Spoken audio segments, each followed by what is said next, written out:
Cheerio, cheerio.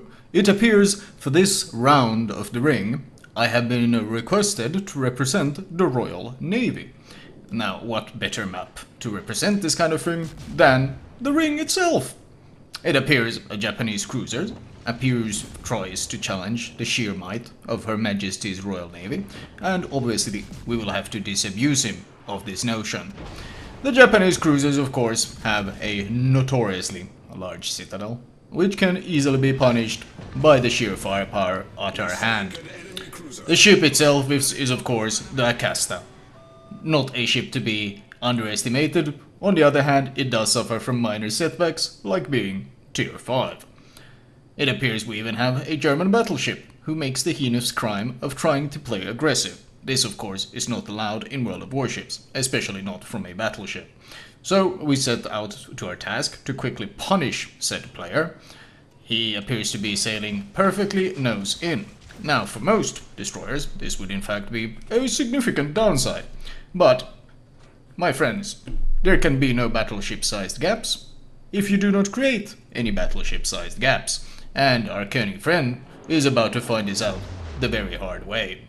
The torpedoes, however, do take their very sweet time reaching their target, only doing 59 knots. However, considering the concealment on the ship is a rather pitiful 6 kilometers, and the torpedo range is an even more pitiful 6 kilometers, the slow speed actually allows you some measure of stealth torpedoing. Is that an Iron Duke?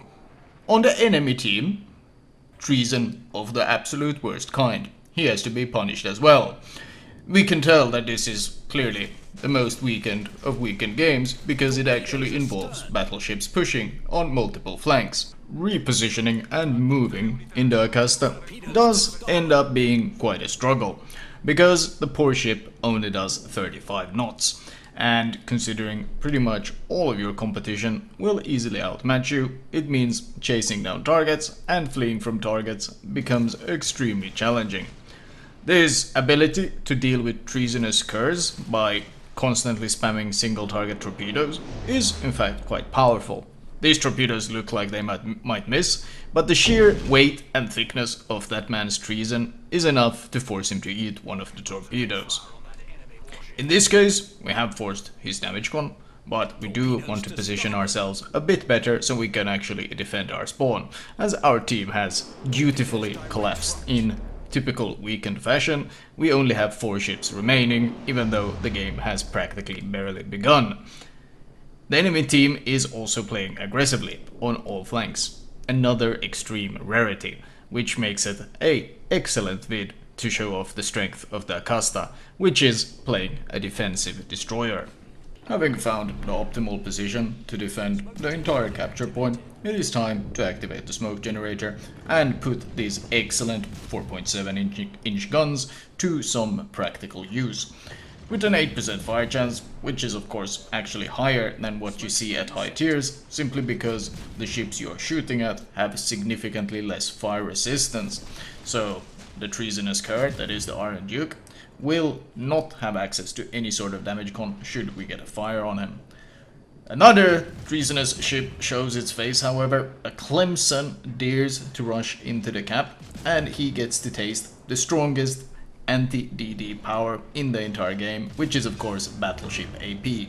Because asking the poor Battleship player base to actually have to manage their ammunition type is not something that Wargaming recommends. They prefer to keep it simple and easy, with only having to click your mouse twice every 30 seconds without doing any other changes. This is the way we like it, and this is the way battleships should be played.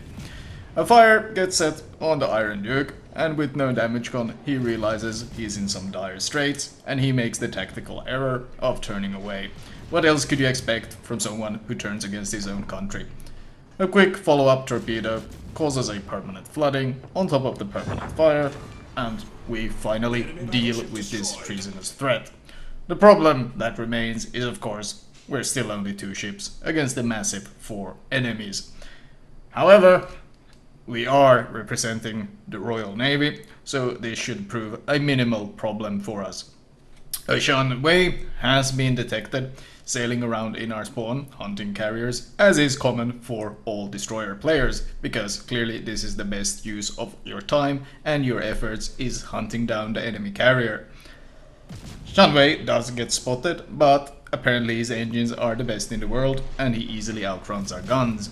A quick adjustment later and he realizes that Royal Navy HE, even from a destroyer, is not something to underestimate. Another quick kill, and it appears that perhaps we have a chance. Then a Japanese battleship shows up. Another fool who dares to challenge our might. Well, it's time we teach him a lesson as well. The poor ship has finally, after 2 years, gotten the slightest of buffs with a small sigma increase that should have been added a while ago. We need to stay diplomatic here, as this video will after all be shown on a glorious wargame. The Byogi naturally has absolutely no chance against the sheer might of the Acosta.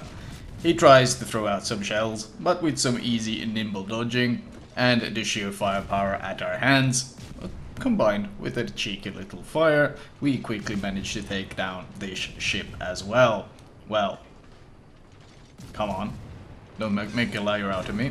There we go. At this point, it would appear that we actually have quite a few kills here, having managed to rack up 6 kills, which is half of the entire enemy fleet.